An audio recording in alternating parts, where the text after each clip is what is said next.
꿈물 없는 기자회로 함께하도록 하겠습니다. 반갑습니다. 반갑습니다. 네.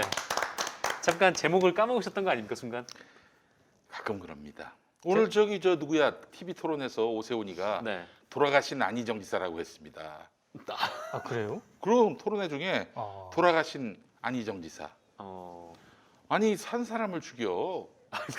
좀 열도하신 분들 얘기하다가 돌아가셨다고 그러면은 뭐 그나마 좀 이해라도 가지. 아니 쌩쌩한 안희정 형님을 60도 안 되셨을 텐데 그렇죠. 네. 아무리 감옥에 있다고 돌아가셨다는 말을 한 거 보니까 음. 오세훈이도 깜빡깜빡 하는데 뭐 김용민이가 깜빡깜빡하면 뭐 아 오세훈이 나보다 나이가 더 많구나. 그렇죠. 네. 알겠습니다. 자 오늘 국물 없는 기자회를 활짝 열도록 하겠습니다. 선거 이틀 전 이게 어떤 상황인가? 서울을 지킬 것인가? 아니면 서울이 함락될 것인가? 기로에 서 있습니다. 여러 이해관계자들의 그런 삶이 걸려 있는 문제예요. TBS 네네. 이민 간다는 분을 내가 만났어요. 정규직인데 이민 간다. 아 정규직인데.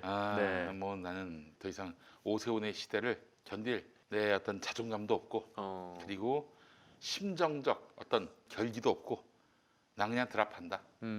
인생을 드랍할 수는 없고 그냥 이 회사를 드랍한다. 이런 분들이 있을 정도입니다. 사실 일 안 하는 공무원들한테 아무개가 시장되면은 아유 난 너무 힘들어서 일 못하겠다. 그만두겠다. 이게 아니라 일 잘하는 분이거든요. 정말 방송에 천부적 끼가 있는 분인데 오세훈이가 되면 나는 TBS가 다시 옛날 사업소로 돌아가는 거나 마찬가지일 텐데 난 더 이상 여기서 견딜 어떤 힘이 없다. 이런 얘기들을 하고 있습니다. 서울 시민들이 살려주시느냐 마느냐 기로에 서 있는 것 같습니다. 바로 광고로 들어가겠습니다. 네. 뭐 인생 뭐 있습니까? 네. 딱새우밖에 없죠. 네. 딱새우. 자 여러분 얌테이블 얌테이블 아시지? 해산물 브랜드의 네. 얌테이블이 전부지요. 뭐 쏙 뽑아 먹는 오동통 딱새우 회 여러분들께 소개합니다. 아이고 빛깔 봐라. 방금 잡은 거 같네. 그러니까요. 자 제주의 별미 어떤 분은 흑돼지를 굽기도 하고 또 어떤 분은 고등어회를 굽기도 하는데 제주에 한번 갔다가 흑돼지를 사 먹으려고 했는데 네. 집에서 이제 구워 먹으려고 숙소에서 근데 뭐 이미 다 솔드아웃. 팔렸더라고요. 네. 네. 그럴 정도로 흑돼지는 제주에서도 귀합니다. 고등어회는 귀하지 않죠. 딱새우회도 그렇습니다. 네. 만만한- 안 귀한가요? 만만한 제주의 친구 딱새우회. 김용민닷컴은 딱딱한 껍질 속 부드럽고 달콤한 속살이 탱글거리는 딱새우회야말로 제주도 별미 중의 별미라고 자신합니다. 꽃게와 랍스터를 합쳐놓은 듯한 딱새우를 배에서 급냉한 100% 선동 방식의 자연산 새우라서 안심하고 드셔도 좋습니다. 신선하게 얼렸다 해서 선동이겠죠. 네. 제주 네? 아, 배선자입니까? 아. 배에서 그러니까 이제 얼렸다. 싱싱하게 얼렸다는 거죠. 그렇습니다. 배에서. 배에서 얼렸다. 네네. 그래서 선동 방식에 얼렸습니다. 선동 방식이라고 해서 새우들한테 구호를 외치게 하더라고요. 제주 딱새우회에 단점이 딱 하나 있는데 맛있지만 너무 비싸다는 점이었습니다. 하지만 김용민닷컴에서 판매하는 얌테이블의 딱새우회는 어디서나 만날 수 없는 가격입니다. 받아서 바로 먹기 딱 좋게 머리와 등 껍질을 제거한 딱새우 한 팩 18미 정도. 요게 단돈 9,900원. 아 그래요. 세 팩 세트는 29,600원. 음. 요게 한 팩이니까 요게 9,900원. 9,900원. 네. 세 개면은 한 3만 원 돼야 되는데 네네. 세 세트면은 26,900원. 확실히 싸지네요. 그렇습니다. 무조건 세 팩 세트를 추천합니다. 한 팩보다 저렴할 뿐 아니라 한번 맛을 보면은 손이 가요, 손이 가. 딱새우의 손이 가요. 아빠 손, 어른 손, 네네. 아이들의 손도 가는. 한번 맛보면 한 번에 많이 시키지 않은 걸 후회하게 됩니다. 혹시라도 남는다면은 냉동 보관하다가 라면에 넣어 보시기 바랍니다. 그렇죠. 그동안 먹은 라면은 라면이 아니게 느껴질 것입니다. 입점 특가 이벤트는 4월 5일부터 4월 12일 아침 11시까지 진행됩니다. 이후에는 원래 정상 가격으로 조정되니까요. 오. 지금 바로 달콤 쫀득한 제주 딱새우회를 김용민닷컴에서 압도적 최저가에 만나보시기 바라겠습니다. 일주일밖에 시간이 없네요. 그래요. 딱새우회. 뭐라고 그러죠 이걸? 냉이라고 합니까? 냉이? 고추냉이? 고추냉이. 네. 생 이거 찍어가지고. 아 배송을 이렇게 온다는 거 아닙니까? 이거 껍질까지 다 바뀌어가지고. 그렇죠. 야 오 진짜. 오 진짜 싱싱하네요. 와. 아이고 세상. 이게 진짜 싱싱한데요 이거? 다시.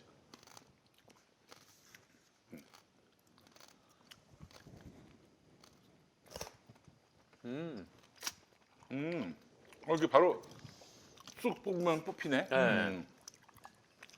한번 쪽 빨면 그냥 쏙 나옵니다 그냥. 저는 처음에 이게 놓여 있길래 모형인 줄 알았어요 이거. 아 모형.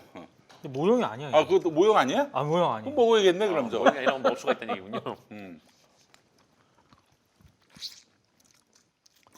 아유 아, 쏙 진짜 빠지네 이거? 쏙 빠져. 야 요게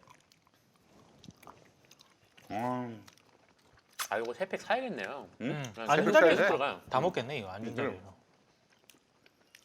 아유 이제 랍스타 맛에다가 뭘 음. 합친다고 그러겠지? 꽃게. 꽃게. 그거보다 더 맛있는 것 같아. 예.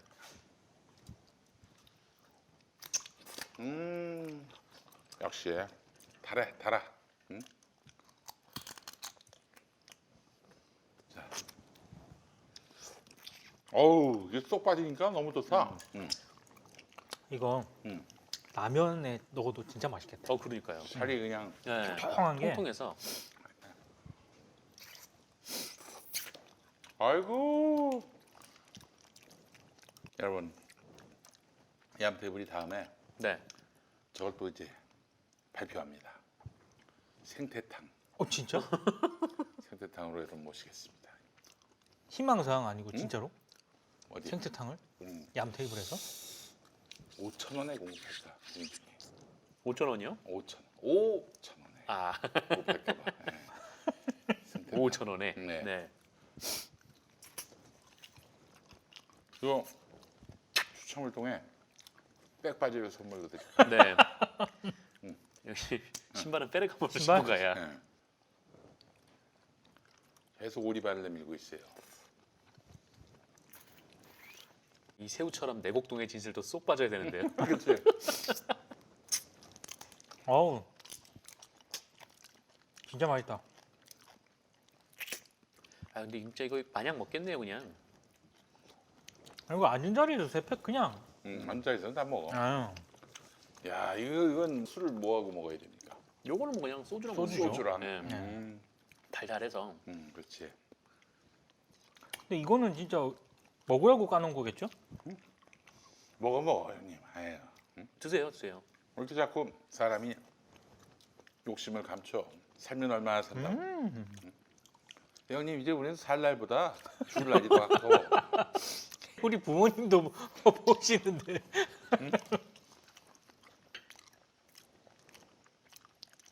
내가 몇 개만 먹고 돌릴게. 그래? 야 이거 진짜 맛있다 이거. 여기 견본품까지 먹어. 아유 좀 얼마나 맛있으면.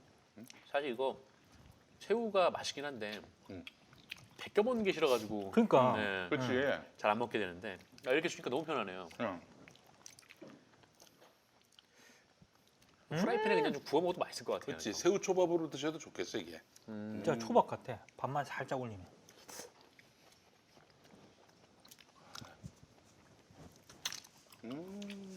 쏙 빠져. 그냥 아무것도 없어. 그냥 껍데기만 나왔어. 네. 어우 좋아. 아이고. 어우 좋아. 내가 봤을 때 이 준비하시는 분이 음. 분명히 더 많이 먹을 거라고 생각을 하고 먹고 아유. 이걸 더 먹어라라는 어떤 그런 배려가 아닐까. 아유, 제가 하나 더 드렸습니다. 아이고 고마워요. 아유. 야 제주도 딱새우. 이게 제주도 앞바다에서 잡은 거예요? 그러지 않을까요? 제주의 뱀이니까. 아니 몰라. 그 이제 내곡동에서 잡았을 리는 없잖아요. 속초의 그 동명항에서 네. 건어물을 샀는데 네. 베트남산이더라고. 아 그런 경우가 있어요. 속초에서 샀는데. 그런 경우가 아주 많습니다. 아. 아니 그 앞에서 쥐포가 잡힐 리가 있나? 음. 그건 제주도에서 잡은 것 같아요. 아유. 아니 제주도에서 왔는데 되게 싱싱하네요 생각보다. 되게 싱싱해요. 싱싱해요. 제주도에서 왔는데. 글쎄. 선동 방식이니까 배에서 얼리는. 새우계의 TBS 아, 이렇게 새우계 TV에서 선동 방송. 선동 방송. 아, 아, 딱 진짜 먹기 진짜 좋게. 모자란다. 저 모자라. 응? 아 이제 먹고 라면 하나 끓여 먹고 싶네요. 그러니까 네. 이게 라면 얘기를 안 했으면 모르겠는데 라면 얘기를 하니까 이게 회도 맛있으니까 아, 이 라면 생각이 나네. 익은 것도 어떻게 될지 네. 궁금합니다.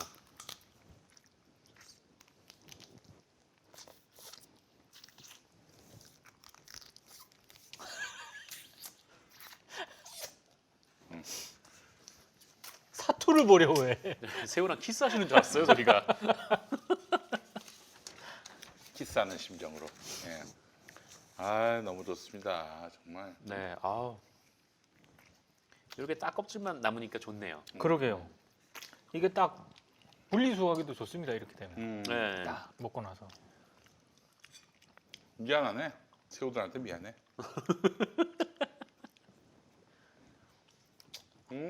한번 이렇게 쪽 빠져요. 우리 저 김용민 브리핑에서 도시락을 먹었거든. 지금 누가 그거 올리셨습니다.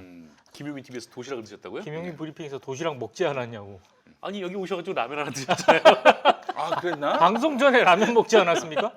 도시락, 라면, 딱새우까지. 점심에 한 그릇밖에 안 먹어가지고. 네. 제가 김용민 PD를 참 좋아하는 게 초심을 잃지 않습니다. 그럼 늘 자. 배고픈 것처럼. 여러분 샘플본까지 우리가 다 먹었어요. 예. 셀프 봉다리에 다 먹었으면 또 남은 게 있습니까? 아이고 너무 네. 좋습니다. 아, 잘 먹었습니다. 아, 진짜 맛있네. 자, 오늘 국물 없는 기자회 무슨 얘기부터 할까요? 우리 정상근 동지부터 할까요? 네. 아, 저부터요? 네. 네. 그리고 일찍 가 그리고. 왜 무슨 말 하려고요? 저는 아무래도 이제 선거가 내일 모레니까 코앞에 다가와서 이제 선거 보도 관련돼서 좀 말씀을 좀 드려야 될 것 같은데 네. 일단 제가 좀 몇 가지 이번 재보궐선거 보도 관련돼서 특징을 좀 꼽아봤어요.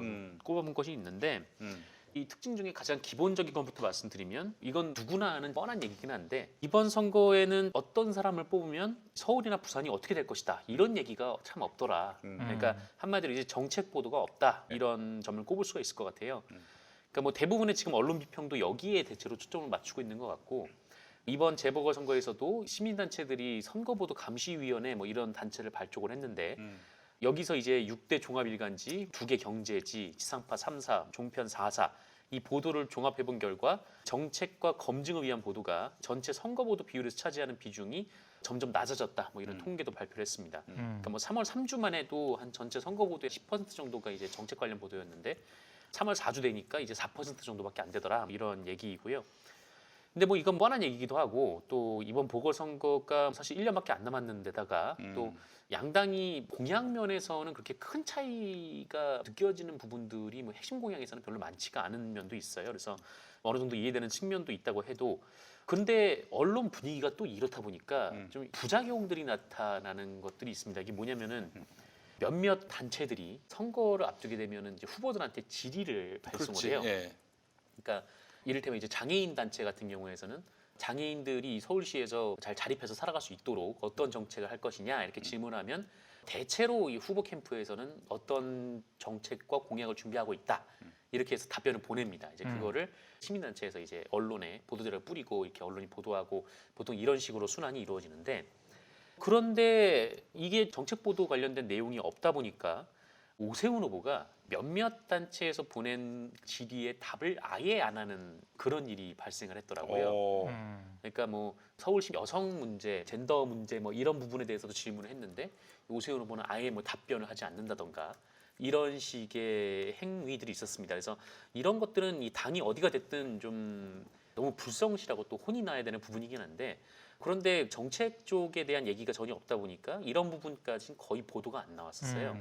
어쨌든 뭐 그런 상황이고 뭐 이 얘기는 좀 뻔하니까 넘어가고요. 그리고 두 번째는 이것도 사실 좀 뻔한 얘기입니다만 항상 선거 때마다 지적돼 오는 얘기이기도 하고요.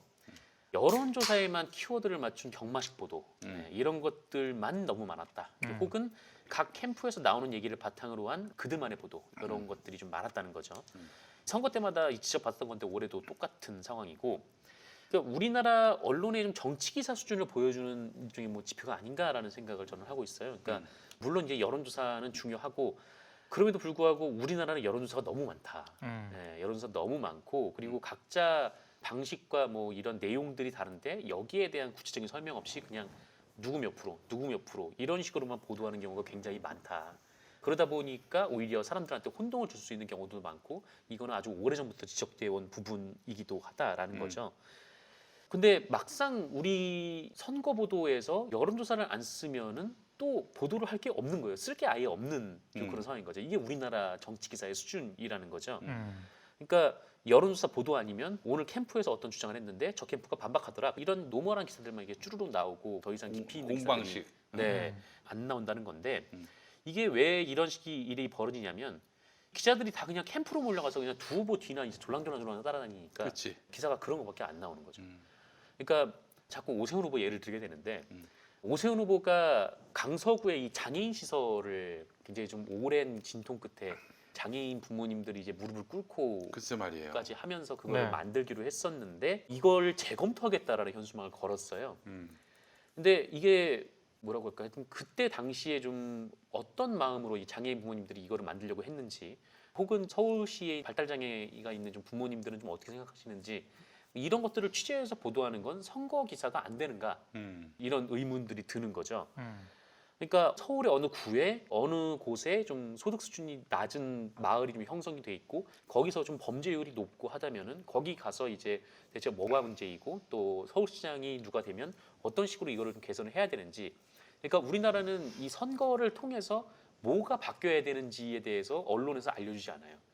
그러니까 누가 될 것인가 누가 좀 1번만 2번만 그냥 이런 식으로만 보도를 하고 있는 거지 이 정치 기사가 그냥 뭐 출입처 위주로 그냥 후보 뒤만 따라다니는 좀 그런 방식이다 보니까 더 이상 뭐 깊이 있고 시민들에게 실생활로 좀 도움을 줄 수 있는 그런 보도가 나오지 않고 있다라는 게 두 번째 특징인 것 같고 근데 좀 이런 부분들이 있고요. 그러면 이제 이번 재보궐선거에서 좀 특징적인 것, 그러니까 이번 재보궐선거만의 보도가 어떤 것들이 있었나 그런 것들을 좀 살펴보니까 일단 저는 가장 먼저 꼽혔던 것이 이번 선거 보도는 검증 과정이 매우 부실한 보도였다. 그렇게 좀 평가를 할 수가 있었습니다. 그러니까 선거에 출마를 했고 공직을 하는 사람이면은 그 사람에 대한 검증이 매우 중요하다라는 거는 우리가 한 대선 두 번쯤에서 뼈저리게 느끼지 않았습니까? 그러니까 이게 지금 오세훈 후보나 박형준 후보와 관련해서 좀 논란이 잇따라 제기가 되고 있는데 이 부분에 대해서 어느 정도 좀 검증 역할을 하고 있는 언론이 이제 TBS 김어준의 뉴스공장이라든지 그리고 KBS, MBC, JTBC 정도예요. 그러니까 오세훈 후보에 대해서는 지금 KBS나 MBC가 잘 검증을 하고 있고 또 박형준 후보에 대해서는 MBC나 JTBC가 검증 보도가 좀 많았습니다. 그리고 TBS 같은 경우에는 관련 의혹들에서 당사자가 직접 마이크 앞에 나오는 그런 형태가 좀 많았고 또 굉장히 다들 이제 중요한 보도였죠. 근데 다른 언론들은 대체로 이 국면에서 지금 받아쓰기를 하고 있는 상황이고 추가적으로 이제 검증을 더 깊이 있게 드러나가는 언론이 없는 거죠. 그냥 어떤 의혹이 제기가 됐는데 이거에 대해서 오세훈 후보 측은 혹은 박형준 후보 측은 이렇게 말했다.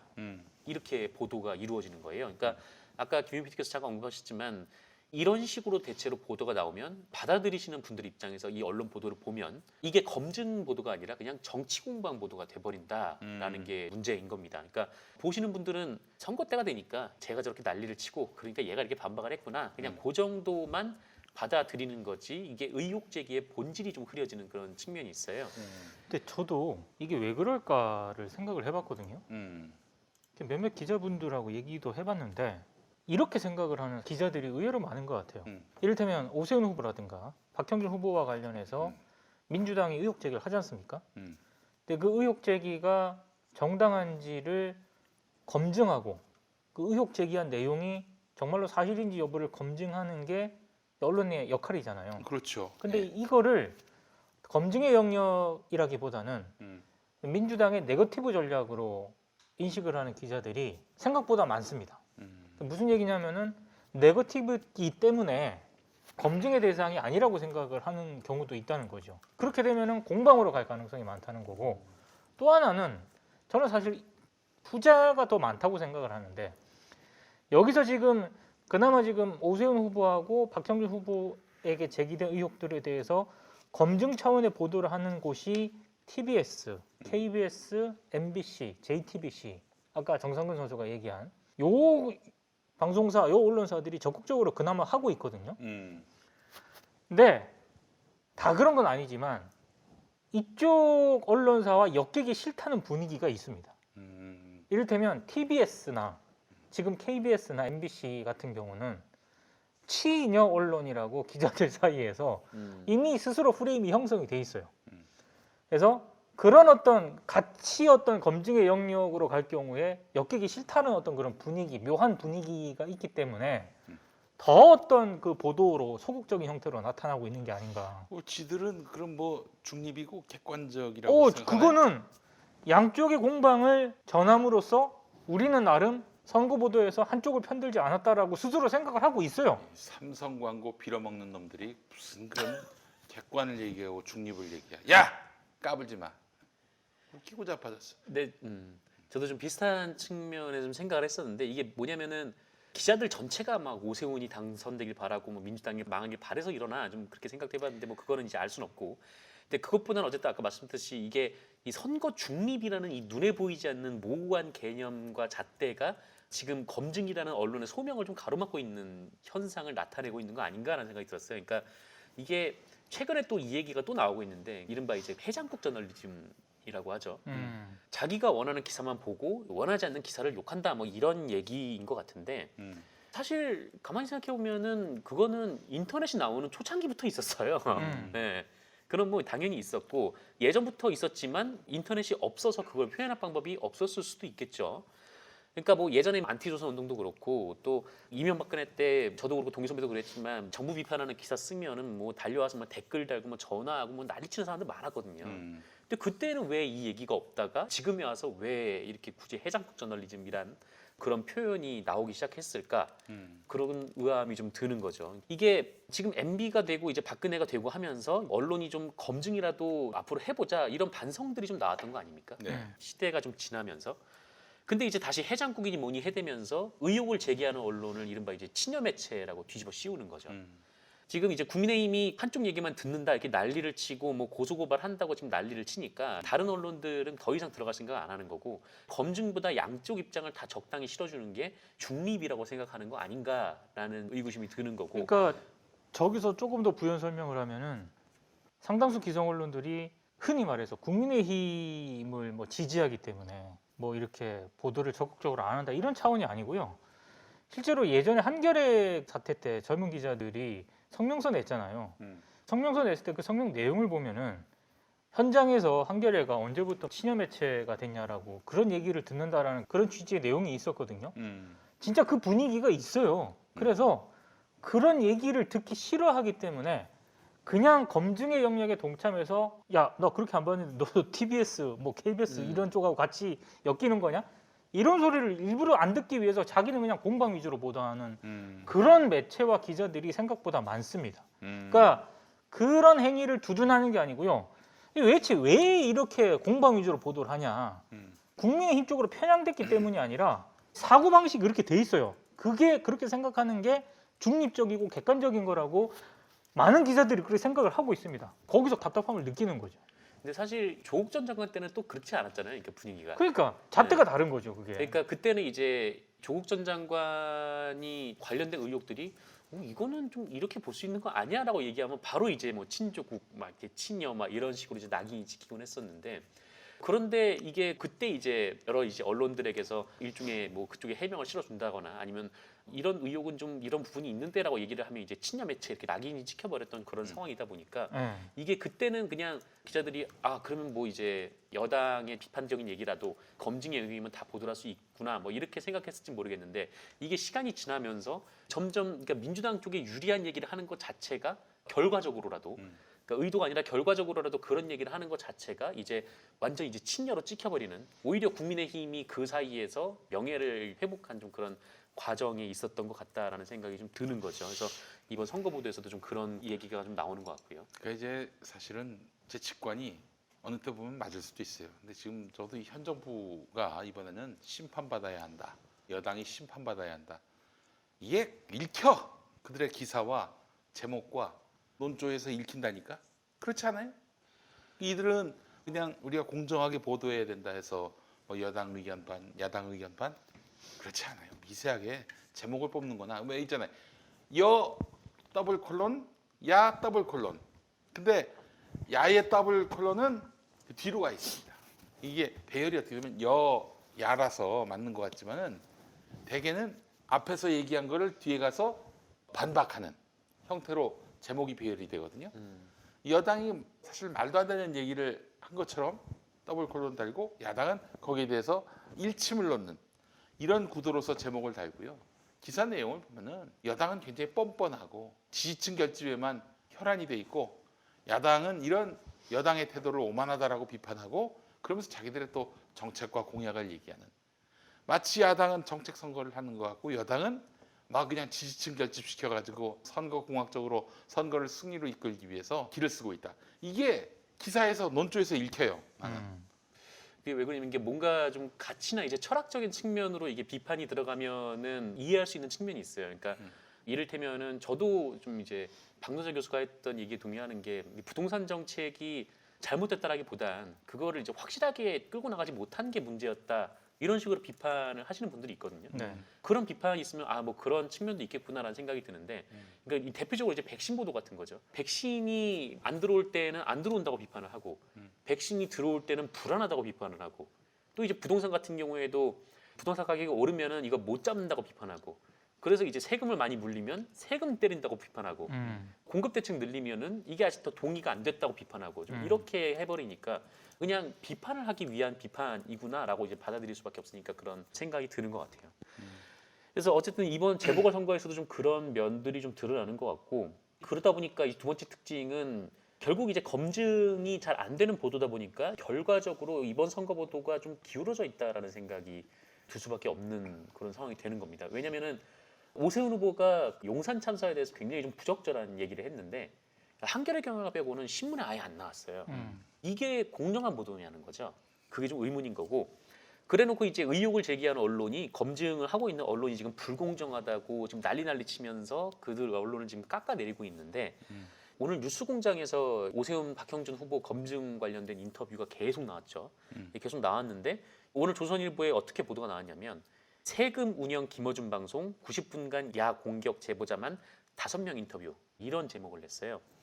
데일리안 같은 매체도 같은 보도를 냈고요. 말하자면은 어느 한쪽 편 이야기만 들려준다 이런 그런 얘기인데 얘기인 거죠. 그렇죠. 니들은 안 그러냐?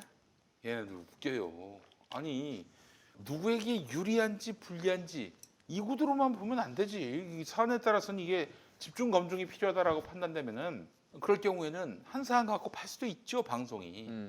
그게 너무 한쪽으로 편향돼 있다. 이슈가 다양하지 못하다. 이 이야기하고 싶다면은 너희나 잘해. 아니 그리고 만약에 니들이나 잘해놓고 그런 소리 해야지. 그런 걸 했으면은요, 우리도 거기에 대해서 입장이 있고 할 말이 있다라고 해서 반론권 요청하면 그 해당 방송사나 그리고 프로그램에서 또 어지간한 거 다 수용합니다. 그리고 지금 뉴스공장이 뭐 그런 거조차도 안 했겠어요? 예를 들면은 뭐 반론 요청을 안 했겠어? 반론 요청을 계속 하고 있는데 이제 거부를 한다라는. 오세훈이 얘기를 같은 하고 있죠. 경우는 아예 인터뷰에 응하지도 않아요. 어떻게 그러면 그 얘기 하지 마? 걔네들은 그러겠지. 하지 마. 그거는 일종의 것도 정치적으로 방송을 못하게 하는 것이나 마찬가지이기 때문에 니들이 반론 기회를 줬는데도 반론에 응하지 않는다? 그럼 쌩까이지 어떻게 그러면은 그 아이템을 하지 말아요? 사안의 중요성이 있는데 뉴스 가치가 있는데 거짓말 날조가 아닌 이상은 어떤 아이템으로 하는 것인지는 편성의 자유의 영역에 속합니다. 인터뷰 안 응한 거는 니들의 선택이지. 선택에 따른 책임을 지면 될 거 아니에요. 불이익을 감당하면 될 거 아니야. 왜 욕을 해? 욕을 하기는. 그리고 지금 다음에 걸려 있는 지금 메인에 걸려 있는 기사인데 저는 이런 보도가 더 나쁘다고 봐요. 그러니까 서울신문 보도인데 제목이 생태탕만 남은 천만도시 서울시장 선거라는 에이, 제목입니다. 그러니까 여기에 이제 부제목에 정책은 뒷전 여야 고소고발만 11건 달해라는 보도를 냈는데 사실은 맞죠. 그 정책은 일단 안 보이고 또 고소고발이 이어지고 있으니까. 그런데 이거는 후보 관련된 검증 보도 아닙니까? 아니 정책 얘기 많이 합니다. TV 토론 보면은 그 얘기만 나오는 거 아니에요. 자기네들도 안 써. 지들도 안 보면서 아니, 안 정책이 써. 없다고 그러는 거야 지금. 토론회를 봐요. 토론회 중에 물론 내곡동하고 생태탕 얘기 많이 나오긴 하는데 그 외에 정책 얘기 많이 하는데 그 다음날 나오는 기사 보면 지네들도 안 써요. 이게 당연히 뭐 필요하면 박영선 후보나 김영춘 후보도 검증 보도를 해야죠. 검증 보도를 해야 되는데 아까도 얘기하셨지만 저쪽에 의혹이 없으니까 그럼 우리 쪽도 없는 걸로 해. 이게 이제 선거에서 중립을 지키는 방법이냐라는 거죠. 그렇지. 네. 예. 그러니까 지금 뭐 선거가 어떻게 됐든 이번 선거 보도는 제가 봤을 때 이번은 망했다는 게 네, 기본적으로 제 평가인 거고. 그러니까 너희들이 안 봐서 그렇지 정책 얘기 많이 나옵니다. 많이 나오고 있고요. 그리고 정책에 대해서 뭐가 잘못됐고 뭐가 이거는 허황됐다 이런 거 지적이나 해놓고 뭐 정책 선거가 퀄리티가 많이 떨어진다 그런 얘기를 해야지 정책 얘기가 아예 없는 것처럼. 아이고 그러니까 서울신문도 참 웃깁니다. 이게 왜 이래요 대체 이 서울신문이. 다른 것도 비슷합니다. 아니 서울신문은 그래도 공영 언론이라고 볼 수 있는 거 아닙니까? 기획재정부가 이렇게 팔지 않았다면 정부 편 들어달라는 얘기하는 거 아니에요. 이런 뭐 조중동이 날 수 있는 소리를 반복할 것 같으면은 뭐로 존재하는지 모르겠어. 그 검증의 사안으로 생각하지 않는다니까. 그렇죠. 네거티브로 생각을 한다니까요. 그러니까 지금 이렇게 되면은 기성 언론들은 다 망할 수밖에 없어요. 기성 언론의 영향력은 갈수록 줄어들 수밖에 없죠. 아니 독자들이 보고 싶어하는 기사도 없고 볼만한 기사도 없는 상황에서 뭐 그런 신문들이나 그런 방송들이 존재해서 뭐 하겠어요. 그러니까 앞으로 참 이번에 그 많은 우리 시민들이 저 언론이 없다. 언론 보도가 너무 무성의하고 중요한 이슈들을 다 놓치고 있다. 이런 얘기가 나오는 상황에서 언론들은 뭐 정책 선거가 아니다. 여야 간 공방만 있다. 이래버리면은 아이고 지금 난 뭐든지 항상 유물론적인 사고를 갖고 있는 게 모든 언론은 자본을 따라간다. 지금 우리가 비난하고 있는 이런 문제 삼고 있는 이런 언론의 구조는 결국에는 자본이 원하는 대로 하고 있는 것이다. 이런 생각이 들어요. 그렇지 않습니까? 그 자본의 어떤 영향력으로부터 멀어진 곳은 비교적 바른 목소리를 내려고 하고 한겨레하고 경향이 점점 이탈하고 있다 그렇다면 그들이 점점 자본 쪽으로 가고 있는 거예요. 그렇게 봐야 마땅한 거 아니겠어요? 공영방송이 그나마 좀 볼만한 기사가 있다. 그거는 이제 그들의 자본 예속력이 다른 언론에 비해서는 훨씬 좀 규모가 작다라고 볼 수 있는 거고요. 그래서 이 언론들이 자립을 못하고 자본에게 기대는 뭐 물론 자본으로부터 들어오는 비용, 광고비, 협찬비 그건 자기들의 수익으로 보겠지만은 그걸 지원금의 형태로 보자면은 결국 지금 삼성이 다 대한민국 언론을 장악하고 있다고 해도 과언이 아니고 지금 언론들의 거의 뭐 활자 다르고 종이질 다르고 재호 다른 그런 기사들이지만은 모든 언론은 다 삼성에 의해서 지금 좌지우지되고 있다라고 봐야 마땅한 거 아니겠습니까? TBS 같은 경우 보세요. 거기는 광고 협찬 비중이 확연히 적습니다. 연간 500억 정도 예산이 들어가는데 그중에 서울시로부터 받는 돈이 한 350억에서 400억 가까이 돼요. 네. 서울시로부터 받는 공적 자금으로 운영하니까 그렇죠. 차분에 예속될 일도 없고 그래서 제작진들이 창의성을 갖고 언론다운 언론의 역할을 감당할 수가 있는 것이죠. 그리고 자본 따라갑니다. 자본 따라가요. 그래서 우리 시민들 보면 좀 안타까운 게 시민들께서는 언론들이 이럴 수 있느냐라고 하는데 시민들이 먹여주는 건 아니거든. 솔직히 얘기해서. 먹여주는 건 아니거든. 자기들 먹여주는 건 삼성이기 때문에 삼성에게 충성할 수밖에 없어요. 삼성은 이제 일종의 상징이고 자본에게 충성할 수밖에 없는 거예요. 그 저기 고광원 사장님, 서울신문 사장이지만 네. 고광원 사장이 사장이긴 하지만 조선일보의 사주하고 같지 않은 이유가 뭡니까? 소유주가 아니기 때문에 정권에 따라서 언제든지 교체가 될 수 있는 사장이기 때문에 권위가 없는 거야. 쉽게 얘기해서. 저는 약간 다른 얘기가 될 수도 있는데 언론학 교수들하고 학자들하고 언론계 종사자들이 언론학 교재를 다시 써야 된다라고 생각을 해요. 기본적으로 저는 학교에서 공정과 객관이라는 걸 배울 때부터 좀 잘못 배우고 있다는 생각이 들고요. 더더군다나 이 수습 기자로 언론계 발을 내디디면서 취재 기법이라든가 여러 가지 기술적인 어떤 테크닉적인 측면에서 트레이닝은 잘 되어 있는데 정작 가장 기본이 되는 저널리즘의 기본, 공정, 객관 이런 것들에 대해서 그리고 정파성은 무조건 다 배격을 해야 되는가 이런 가치와 철학적인 영역에 대해서 너무 전혀 교육이 안 돼 있다는 생각이 들어요. 정파성이 없는 겁니까? 아니 페미니즘적 보도를 보세요. 그게 정파성이 없는 거예요? 페미니즘도 일종의 주의 주장인데 거의 뭐 종교의 가르침처럼 떠받들지 않아요? 아니, 그러니까, 어디에 거기 비판적 또 비평적 해석이 있습니까? 이게 단편적인 어떤 사안에 대해서 개개별 기자와 개개별 데스크가 그 사안을 좌지우지하는 그래서 그런 성향에 따라서 언론사의 논조나 이런 게 정해지는 게 아닌가 우려가 될 정도로 기본적으로 이런 우리가 저널리즘에서 ABC라고 배운 것들 이런 것들이 지금 제대로 언론사 내에서 이게 교육이 되고 있고 나름 트레이닝이 되고 있는가에 대해서는 저는 깊은 회의를 요즘 느끼거든요. 그러니까 이게 문제점이 어디서부터 잘못되고 어떤 부분에서 이렇게 지금 서로 얘기가 안 되고 있는지에 대해서는 정말 근본적인 점검이 필요한 것 같아요. 이제 뭐 제가 봤을 때는 자본의 문제예요. 자본의 문제.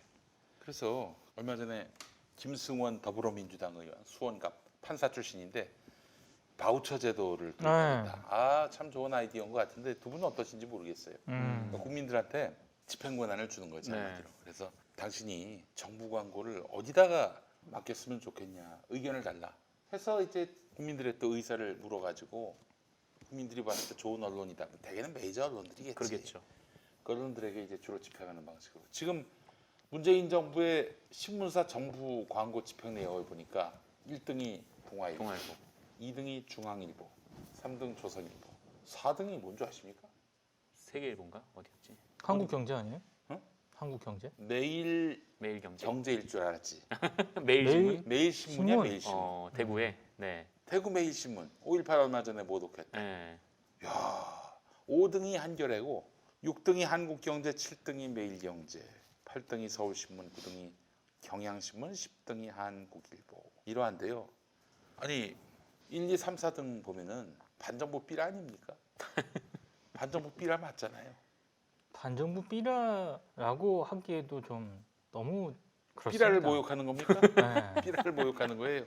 그래서 제가 봤을 때는 이런 광고 집행 내역 보면서 야, 돈 주고 욕을 먹냐? 세상에 이렇게 미련한 짓이 다 있나 싶더라고. 갑자기 또 막 화가 치솟으려고 합니다. 네. 그렇잖아요. 이 동아일보, 중앙일보, 조선일보, 매일신문이 빅4 아니 빅4. 네. 한겨레는 뭐 그렇다 치더라도 뭐 하는 거야 이게? 요거 다 처먹으면서 그렇게 광고비를 몰아줘? 이건 정신이 없는 거지 진짜. 진짜 어떤 놈들이 이렇게 광고비를 집행하고 결정합니까? 난 그거 참 너무 궁금해. 각 정부 부처 예산에 포함이 되니까. 그거를 컨트롤 타워를 만들어 가지고 바우처 제도처럼 해서 하면은 달라질 겁니다. 조중동이 어떻게 1, 2, 3등일 수가 있어요. 신문 분야에서. 저널리즘이었으면 좋겠어요. 일단 100만 부를 찍어내시죠. 예, 그래요. 네, 여러분 좀 도와주세요. 지금 어렵습니다. 도와주세요. 오늘도 우리 평화나무 직원들 월급 반만 줬어요. 아이고. 예, 조만간 빨리 어떻게든 해서 급여를 또 드려야지. 너무 부끄럽더라고 오늘은. 예, 어려운 시대에 그래도 최선을 다하고 있지 않습니까? 네. 예, 저희가 그동안 뭐 한국 종교뿐만 아니라 언론의 자리매김을 위해서 애를 많이 쓰고 있는데 여러분 좀 많이 도와주세요. 도와주시는 방법은 저널리즘 구독을 해주시는 건데 평화나무 후원회원 기왕이면 정기 후원회원으로 함께 해주시면 정말 감사하겠다 이 말씀을 드립니다. 하여튼 이 정부 광고 문제도 그렇고요. 결국 자본 따라가게 돼 있습니다. 언론은. KBS, MBC가 왜 그러느냐? 뭐 안정적 경영의 기반 위에 서 있으니까 그런 거 아니겠어요? 네. 또 그 구조가 어떤 사주 같이 이렇게 사주 권력에 의해서 좌지우지되지 않으니까 공영적 구조, 민주적 구조 여기서 이제 언론의 정상성이 나옵니다. 나머지들은 마탱이가 간 언론들은 다 보면은 삼성의 자본 아래에 있고 대기업의 자본 아래에 있는 그런 곳이니만큼 이번에 언론에 대해서 정말 문제 의식을 가지셨다면은 좀 생각을 달리 해보자. 그리고 포털도 문제예요. 사실 개별 언론들이 무슨 힘이 있겠습니까? 요즘 신문 보는 사람 누가 있어요? 아무도 없지 솔직히 얘기해서. 거의 아무도 없어요. 없다고 해도 과언이 아니야. 대개는 이제 포털에서 뉴스를 소비하기 때문에 그렇죠. 요즘 신문들도 역량을 다 온라인 쪽으로 돌렸습니다. 한겨레도 보니까 신문팀, 온라인팀 나눴더만. 네, 이제 이 중앙일보가 했던 것처럼 음. 네, 근데 그런 식으로 저게 간다는 거죠. 나누는 게 중요한 게 아니고요. 음. 마인드가 바뀌어야 되는데 마인드가 얼마나 바뀌었는지는 모르겠습니다. 이 신문쟁이들이 마인드를 바꾸는 건 정말 쉽지 않아요. 관성이라는 게 가장 강력한 집단 중에 하나가 신문쟁이들이에요. 그렇지. 네. 신문을 안 찍으면은 인터넷만 내면은 화장실 가서 그냥 나오는 것 같은 일 처리 다 하고 네. 그런 느낌도 있는 것 같고요. 근데 이렇게 온라인에 천착하면서 큰 문제가 뭐냐면은 데스킹 없이 그냥 바로 올라간다는 거예요. 데스킹 없이 그냥 야 쓴 대로 올려. 언제 이걸 다 검증하고 언제 다 필터링하고 언제 교열 교정 보고 맞춤법 교정하고 올리니 그냥 올려. 그거는 다 너희들이 대학에서 잘 배웠잖아. 연륜이 쌓였으니까 감이 있잖아. 그냥 올려.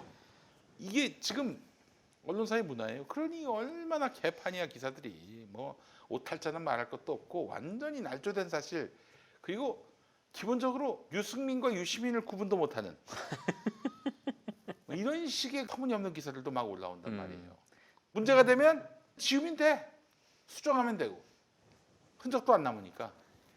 김용민 PD와 김용민 의원을 구분 못하고. 둘을 구분 못하는. 네. 이거 조선일보 얘기지. 네. 아니 나하고 진짜 김용민 의원을 구분을 못한 거예요. 내가 그래서 내가 이탄희 지지했다라고 했거든. 내가 김용민 의원이면 내가 이탄희한테 한 표를 줬다고 그랬어. 내가 원래 그래는. 내가 김용민이가 네. 이탄희 의원, 내 지역구에 이탄희 의원한테 표를 줬다고 그랬는데 근데 김용민 의원이 어떻게 김용민 의원이 어떻게 우리 지역구에 와가지고 이탄희한테 표를 주나? 그게 가능해 그게?